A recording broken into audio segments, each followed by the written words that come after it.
Hindu, SRCC, Saint Stephen जाना है तो मेरे एक सिंगल सवाल का जवाब दो। आपको क्या लगता है, अगर आप सीवीटी में बहुत अच्छा स्कोर कर लो तो आपको एडमिशन मिल जाएगा? और अगर आप अभी भी यही सोच रहे हो ना, तो बहुत बड़ी गलती कर रहे हो। क्योंकि बेटा, केवल सपने देखने से पूरे नहीं हो जाते हैं। यकीन नहीं हो रहा ना?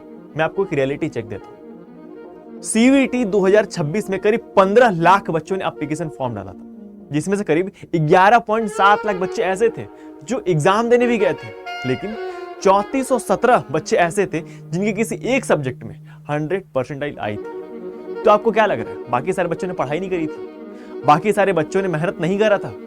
बहुत सारे बच्चे ने एग्जाम देने से पहले ही रेस से बाहर हो जाते हैं। और इसका रीजन है कि उन्हें यह नहीं पता होता कि मेरा कौन सा सब्जेक्ट कॉम्बिनेशन मुझे मेरी ड्रीम यूनिवर्सिटी तक लेके जाएगा। तो क्या हालचाल एवरीवन, मेरा नाम है उत्कर्ष और आज हम बात करने वाले हैं अपने सीवीटी एग्जाम में आपका बेस्ट सब्जेक्ट कॉम्बिनेशन क्या होना चाहिए, जिसको देख के, जिसको अप्लाई करके, उसके अकॉर्डिंग अपने प्रिपरेशन को करके अपने ड्रीम यूनिवर्सिटी में आप एडमिशन पा सकते हो। मैं बात करता हूं, आपके पास सीवीटी में बहुत अच्छे मार्क्स, आपने बहुत अच्छा स्कोर किया, लेकिन स्टिल आप बहुत सारी यूनिवर्सिटीज के लिए इनएलिजिबल होंगे। अब आप सोच रहे होंगे ऐसा क्यों? क्योंकि हर यूनिवर्सिटी की अपनी अलग एलिजिबिलिटी क्राइटेरियाज होती है, और अगर आप उसके एलिजिबिलिटी क्राइटेरिया के अकॉर्डिंग अपने सब्जेक्ट कॉम्बिनेशन को फिल नहीं करोगे तो आप इनएलिजिबल हो जाओगे अपने ड्रीम यूनिवर्सिटी में एडमिशन पाने के लिए।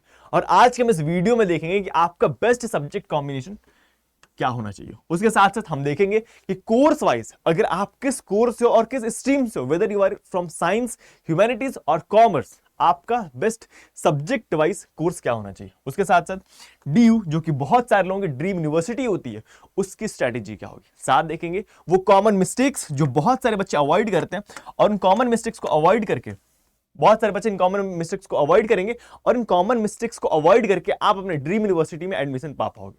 उसके साथ हम बात करेंगे कि फाइनल रिकमेंडेशन क्या होगा। ठीक है, तो वीडियो को स्टार्ट करते हैं और देखते हैं कि आपके लिए क्या है आगे। हम बात करते हैं सबसे पहले कि आपको सबसे पहले क्या करना है। अगर आप सीवीटी में अपने ड्रीम यूनिवर्सिटी को टारगेट कर रहे हो, like DU, BHU, Allahabad university और एनीथिंग, एनीवन, किसी यूनिवर्सिटी को अगर आप टारगेट कर रहे हो, तो आपका सबसे पहला स्टेप ये होना चाहिए कि आप कोर्स को डिसाइड करोगे कि आप किस कोर्स में एडमिशन लेना चाहते हो। आपको बीए करना है, आपको बीएससी करना है, आपको बीए एलएलबी करना है, आपको सबसे पहले आप अपना कोर्स डिसाइड होना चाहिए कि आप किस कोर्स में एडमिशन लेना चाहते हो। तो अगर आप सबसे पहले कोर्स डिसाइड करोगे, और कोर्स को डिसाइड करने के बाद आप देखोगे कि इस कोर्स के लिए बेस्ट यूनिवर्सिटी कौन सी होगी। अगर मैं बात कर दूं किसी कॉमर्स के लिए, किसी साइंस स्ट्रीम के लिए, किसी बीए एलएलबी के लिए, तो आप देखोगे कि आपके कोर्स के लिए सबसे बेस्ट यूनिवर्सिटी कौन सी है। अब इस बेस्ट यूनिवर्सिटी और कॉलेज को टारगेट करने के बाद आप देखोगे कि उस कॉलेज का एलिजिबिलिटी क्राइटेरिया क्या होगा। अब उस कॉलेज के एलिजिबिलिटी क्राइटेरिया में आप देखोगे कि इस कॉलेज में एडमिशन लेने के लिए क्या मुझे जीएटी चाहिए, क्या मुझे लैंग्वेज चाहिए, और मुझे कौन कौन से डोमेन सब्जेक्ट्स हैं जो मुझे फिल करने पड़ेंगे इस कॉलेज में एडमिशन लेने के लिए। उसके बाद यहां से आप सब्जेक्ट कॉम्बिनेशंस को बनाओगे। और ये बहुत इंपॉर्टेंट बात होती है, जो बच्चा अपने स्टार्टिंग डेज में प्रिपरेशन को स्टार्ट करने से पहले इसको डिसाइड नहीं करता है, और आगे चल के वो फेल करता है अपने ड्रीम यूनिवर्सिटी को पाने से। आगे चलते हैं और बात करते हैं कि आपके सीवीटी एग्जाम में करीब 3 पेपर होते हैं। सबसे पहले लैंग्वेज, दूसरा डोमेन, और तीसरा जीईटी। लैंग्वेज की बात करूं तो लैंग्वेज में करीब 13 लैंग्वेजेस के पेपर होते हैं, जिसमें टॉप यूनिवर्सिटीज मैक्सिमम इंग्लिश को प्रेफर करती हैं, और बहुत सारे बच्चे भी हैं जो इंग्लिश डोमेन को चूज भी करते हैं। और अगर मैं बात करूं, आप लैंग्वेज को चूज कर लोगे तो लैंग्वेज को चूज करने के बाद आप पहुंचोगे अपने डोमेन सब्जेक्ट पर। आखिर डोमेन सब्जेक्ट होता क्या है? डोमेन सब्जेक्ट बेटा वही सब्जेक्ट होता है जो आप अपने क्लास 12th में पढ़ रहे होते हो। अगर आप साइंस हो तो आपके पास पीसीएम होगा, फिजिक्स केमिस्ट्री मैथ होगी। अगर आप फिजिक्स केमिस्ट्री बायो भी ले सकते हो। उसके साथ साथ अगर आप ह्यूमैनिटीज से हो तो आपके पास हिस्ट्री, ज्योग्राफी, पॉलिटिकल साइंस और कुछ भी हो सकता है। उसके साथ मैं बात करूं, अगर आप कॉमर्स से हो तो आपके पास इकोनॉमी होगी, बिजनेस स्टडीज होगा, अकाउंटेंसी होगी, ये सारी चीजें होंगी अगर आप कॉमर्स से बिलोंग करते हो तो। इन सारी चीजों के अकॉर्डिंग आप अपना सब्जेक्ट कॉम्बिनेशन बनाओगे, और आपका सब्जेक्ट कॉम्बिनेशन इस चीज पे डिपेंड करेगा कि आप किस कोर्स में और उस कोर्स में कौन सी टॉप यूनिवर्सिटी में आप एडमिशन लेना चाहते हो। उसके साथ हम बात करेंगे कि आप कौन से लैंग्वेज को प्रेफर करोगे। इन सारी चीजों को डिसाइड करने के बाद आप पहुंचते हो अपने ड्रीम यूनिवर्सिटी में अपने परफेक्ट सब्जेक्ट कॉम्बिनेशन के साथ, जिसमें बहुत मैटर करता है आपका डोमेन सब्जेक्ट, कि आपका डोमेन सब्जेक्ट क्या होना चाहिए। अगर आप, मैं बात करूं आगे चल के कि अगर आप किसी साइंस स्ट्रीम से हो और अगर आपको साइंस में एडमिशन भी लेना है, अगर आपको बीएससी भी करनी है, तो ये बहुत इंपॉर्टेंट है कि आप फिजिक्स केमिस्ट्री मैथ अपने डोमेन सब्जेक्ट में फिल करोगे ही करोगे। और वो मिस्टेक जो बहुत सारे बच्चे करते हैं और आपको वो नहीं करना है, दैट इज कि कॉलेज की एलिजिबिलिटी देखना है। आप सबसे पहले देखोगे कि आपके कॉलेज की एलिजिबिलिटी क्या है, आपका कॉलेज डोमेन सब्जेक्ट के लिए किन किन सब्जेक्ट्स का डिमांड करता है, क्या उसमें जीएटी इंपॉर्टेंट है कि जीएटी मुझे लेना चाहिए, क्या उसमें लैंग्वेज को प्रेफर करना कंपलसरी है या नहीं है, या मैं केवल डोमेन सब्जेक्ट को ही लेके अपने उस यूनिवर्सिटी में एडमिशन ले सकता हूं। आपको ये चेक करना है। साथ साथ आपको कोर्सेज भी देखने हैं कि उसमें कौन कौन से कोर्सेज अवेलेबल हैं। उसके साथ साथ बात करेंगे रिक्वायर्ड सब्जेक्ट। रिक्वायर्ड सब्जेक्ट मतलब आपको उस कॉलेज में एडमिशन लेने के लिए आपके पास कौन कौन से रिक्वायर्ड सब्जेक्ट हैं जो आपके पास क्लास 12th में होने चाहिए। ये सब चीज देखोगे तब आप कहीं जाके अपने लिए बेस्ट सब्जेक्ट कॉम्बिनेशन बना के अपने ड्रीम यूनिवर्सिटी को टारगेट कर पाओगे। और बहुत सारे बच्चे क्या करते हैं कि स्कूल सब्जेक्ट को देखकर सीबीटी की एग्जाम को फिल कर देते हैं और उनको लगता है कि हाँ मुझे मेरा कॉलेज मिल जाएगा। और अगर मैं बात करूं डीयू जैसे किसी टॉप यूनिवर्सिटी की, तो डीयू में अगर आपको एडमिशन लेना है बेटा, तो सबसे पहले आपको ये क्लियर होना चाहिए कि आप किस कोर्स में एडमिशन लेना चाहते हो। अब जब आपको क्लियर हो जाए कि आपको कॉमर्स में लेना है, आपको आर्ट्स में लेना है, आपको साइंस में लेना है, तो अगर आपके पास क्लियर हो जाए कि आप किस कोर्स में एडमिशन लोगे, तो उस कोर्स के अकॉर्डिंग डीयू में बहुत सारे एफिलिएटेड कॉलेज हैं। इन कॉलेजेस में से आप कौन से कॉलेज को चूज करोगे, आप एसआरसीसी, आप हिंदू, ठीक है, आप मिरांडा, आप कहां जाना चाहते हो, उसके अकॉर्डिंग उस कॉलेज की एलिजिबिलिटी क्राइटेरिया को आप चेक करोगे। और उसके बाद आप देखोगे कौन कौन से डोमेन सब्जेक्ट रिक्वायर्ड है और उसके अकॉर्डिंग आप अपने ड्रीम कोर्स को टारगेट करोगे। ठीक है, तो सबसे पहले आपको सब्जेक्ट फिल करना है, उसके बाद एलिजिबिलिटी चेक करनी है आपके पीडीएफ अकॉर्डिंग जो गिवन होती है। साथ साथ आपको कॉलेज को चूज करना, जो कि बहुत इंपॉर्टेंट है कि आप किस कॉलेज में जाना चाहते हो। उसके बाद अपने ड्रीम कोर्सेज को चूज करना है। ठीक है, अगर मैं बात करूं, अगर आप साइंस के स्टूडेंट्स हो, तो साइंस के स्टूडेंट अगर आप हो, तो बेटा अगर आप इंजीनियरिंग करना चाहते हो, तो आपके लिए जो डोमेन सब्जेक्ट होगा that is must is PCM, physics chemistry with math.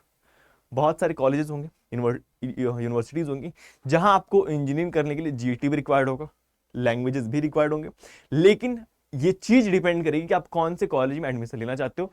और ये पीसीएम आपके लिए मस्ट होगा, फिजिक्स केमिस्ट्री मैथ आपके लिए चाहिए ही चाहिए। मैं बात करूं अगर किसी मेडिकल कॉलेज में आपको बी फार्मा करना है, ठीक है, फार्मेसी वाले को डिग्री करनी है, बायोटेक्नोलॉजी करना है, तो आपको आपके पीसीबी फिजिक्स केमिस्ट्री और बायो मस्ट होंगे। बात करो बीएससी के लिए, तो पीसीएम पीसीबी आप किसी को लेकर सकते हो। और वही बात करो आप डाटा साइंसेस के लिए, तो पीसीएम विद कंप्यूटर एप्लीकेशन आपको रिक्वायर्ड होगा। और किसी किसी कॉलेजेस में आपको लैंग्वेज भी पूछ सकता है और जीईटी भी पूछ सकता है, तो ये कॉलेज पर डिपेंड करेगा। ठीक है, बात करें कॉमर्स की, तो कॉमर्स में अगर आप बीएससी ऑनर्स करना सॉरी बीकॉम ऑनर्स करना चाहते हो, तो अकाउंटेंसी, बिजनेस स्टडीज, इकोनॉमिक्स और इंग्लिश आपके लिए मस्ट होंगे। बात करें बीबीए की, तो बिजनेस, जीटी, इंग्लिश और इकोनॉमी आपके लिए मस्ट होगी। और बात करें इकोनॉमिक ऑनर्स की, तो मैथ्स, इकोनॉमिक्स एंड इंग्लिश आपके लिए मस्ट होगा। ये कुछ सब्जेक्ट्स हैं जो आपको आपके कोर्सेज के लिए चाहिए होंगे। ठीक है बेटा, और इसके बाद जब हम लोग साइंस और कॉमर्स की बात कर चुके हैं, तो हम पहुंचते हैं ह्यूमैनिटीज के स्टूडेंट्स में और देखते हैं कि अगर आप ह्यूमैनिटीज से हो, अगर आप बीए में हिस्ट्री ऑनर्स करना चाहते हो, तो आपके पास जो चीज मस्ट होनी चाहिए दैट इज हिस्ट्री। बात करें अगर आप बीए ज्योग्राफी ऑनर्स करना चाहते हो, तो आपके पास वो चीज जो मस्ट होनी चाहिए दैट इज ज्योग्राफी। और वहीं पे मैं बात करूं अगर आप बीए साइकोलॉजी करना चाहते हो, तो आपके पास जो चीज मस्ट होनी चाहिए दैट इज साइकोलॉजी। हमने बात कर लिया कॉमर्स, साइंस और ह्यूमैनिटीज। अगर आप इन तीनों में से किसी में हो और अगर आप चाहते हो आगे किसी कोर्सेज में एडमिशन लेना, तो आपके लिए वो सब्जेक्ट जो मस्ट है और आपको चाहिए ही चाहिए, वो कुछ इस प्रकार से। ठीक है, ये है, यहां पे देख सकते हो एक ये कोर्सेज का एक क्विक टेबल है जिसका आप स्क्रीनशॉट लेके रख सकते हो, जिसमें सारे कोर्सेज के डोमेन स्पेसिफिक सब्जेक्ट्स और बेस्ट सब्जेक्ट्स गिवन है। ठीक है, अब बात करते हैं उन मिस्टेक्स की जिन मिस्टेक्स को बहुत सारे बच्चे करते हैं और उन मिस्टेक्स को आपको अवॉइड करना है। दैट इज सबसे पहला रैंडम सब्जेक्ट को चूज कर लेना। रैंडम सब्जेक्ट चूज नहीं करना है, आपको सब्जेक्ट चूज करना है जिस ड्रीम यूनिवर्सिटी में आप जाना चाहते हो, और उस ड्रीम यूनिवर्सिटी में जो सब्जेक्ट है, जो कोर्स है, उस कोर्स के लिए कौन सा डोमेन सब्जेक्ट रिक्वायर्ड, उस बेस पे आपको इस कोर्स को सब्जेक्ट को पिक करना है। उसके साथ साथ फ्रेंड्स को आप भी, बहुत सारे बच्चे क्या करते हैं कि मेरा दोस्त यही कर रहा है मैं भी वही कर लेता हूं। आपको ये चीज अवॉइड करनी है। आप अपने जीवन के खुद करता धरता हो, अगर आप अपनी लाइफ के डिसीजंस नहीं लोगे, तो आपकी लाइफ की बागडोर पे किसी और के हाथ में चली जाएगी। ठीक है, बात करते हैं बहुत सारे बच्चे एलिजिबिलिटी चेक नहीं करते हैं, बिना एलिजिबिलिटी चेक किए फॉर्म फिल कर देते हैं, और जब काउंसलिंग की बारी आती है तो उनको समझ आता है कि हाँ ये तो एलिजिबिलिटी है ही नहीं इस कॉलेज की, तो मैं काउंसलिंग करा ही नहीं सकती। तो ये गलती आपको नहीं करनी है, क्योंकि आपको बाद में रिग्रेट होगा और आपका पूरा साल वेस्ट हो जाएगा। बहुत सारे बच्चे जीटी को इग्नोर कर देते हैं। GT, general eligibility test, sorry general awareness test. इस जनरल अवेयरनेस टेस्ट को बहुत सारे बच्चे अवॉइड कर देते हैं। और बेटा अगर मैं आपको एक बात बता दूं तो जीटी वही कॉम्बिनेशन है जो आपके लिए बहुत सारे दरवाजे खोल देती है। तो ये आपके लिए मस्ट है और इसको इग्नोर मत करना। बात करते हैं फिलिंग फॉर्म विदाउट प्लानिंग। ये गलती आपको नहीं करनी है। आपको अपने सब्जेक्ट कॉम्बिनेशन को चूज करना है बहुत ही चालाकी से, बहुत समझदारी से, कि आप क्या कर रहे हो और आपको कैसे करना है। मैं बात करूं गोल्डन रूल की, सबसे पहले इंटरेस्ट बेस्ट सब्जेक्ट कॉम्बिनेशन के लिए जिसमें आपका इंटरेस्ट होगा वो सब्जेक्ट चूज करना है। अगर उस सब्जेक्ट की एलिजिबिलिटी है बहुत अच्छा है। करियर गोल, बहुत सारे बच्चे केवल कोर्स ले लेते हैं। बहुत सारे बच्चे किसी टॉप कॉलेज में, लेकिन उन टॉप कॉलेज में वो पता है बहुत ही खराब से किसी कोर्स को कर रहा है। ठीक है, आप किसी टॉप कॉलेज में हो और एकदम अंडररेटेड कोर्स कर रहे हो जिसका कोई फ्यूचर पॉसिबिलिटी है ही नहीं, तो आपको किसी टॉप कॉलेज में पढ़ने का भी कोई फायदा नहीं मिलेगा। तो आप अपने लिए एक रेलेवेंट कोर्स चूज करो जिसका फ्यूचर प्लानिंग भी आप कर सको। उसके साथ साथ हाई स्कोरिंग सब्जेक्ट्स भी आपको चूज करनी है बेटा, ठीक है। तो इस तरीके से कहीं चल के आप अपने लिए सीवीटी जो नेक्स्ट 2027 होने वाला है इसमें आप बेस्ट सब्जेक्ट कॉम्बिनेशन को चूज करके अपने अपने गोल को, अपने ड्रीम यूनिवर्सिटीज को पा सकते हो। और बात करो अगर अड्डा फैमिली की, तो अड्डा फैमिली आपको कुछ इस तरीके से हेल्प करेगी कि आप जा सकते हो। बेटा जब बात आती है सीवीटी के प्रिपरेशन की, तो आप इस सीवीटी के प्रिपरेशन को एक अलग स्टेज पे कैसे लेके जा सकते हो, और वहीं पे मैं बात करता हूं अपने अड्डा फैमिली की तरफ से। तो अभी इंडिपेंडेंस डे के ऑफर में अभी आपको मैक्सिमम डिस्काउंट मिल रहा होगा अगर आप किसी भी बैच में इनरोल करते हो, तो यहां पे आपको 55% का डिस्काउंट मिल रहा होगा।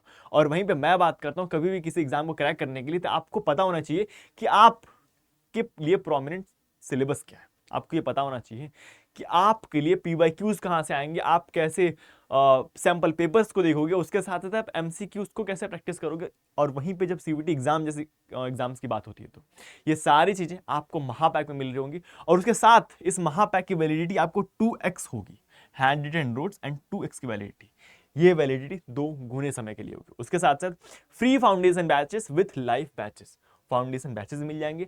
और उसके साथ आपको लाइव बैचेस भी मिलेंगे, वो सब 55% के डिस्काउंट में। बेटा आपको केवल एक कूपन कोड को यूज करना है इस डिस्काउंट को अवेल करने के लिए जब आप किसी भी बैच में इनरोल कर रहे हो, UT108। और इसके यूज के थ्रू आप अपने डिस्काउंट को अवेल कर पाओगे और अपने इस ड्रीम यूनिवर्सिटी में एडमिशन ले पाओगे। तो फिर मिलते हैं अगले वीडियो में, तब तक के लिए पढ़ाई करते रहो, ध्यान रखते रहो। All the very best.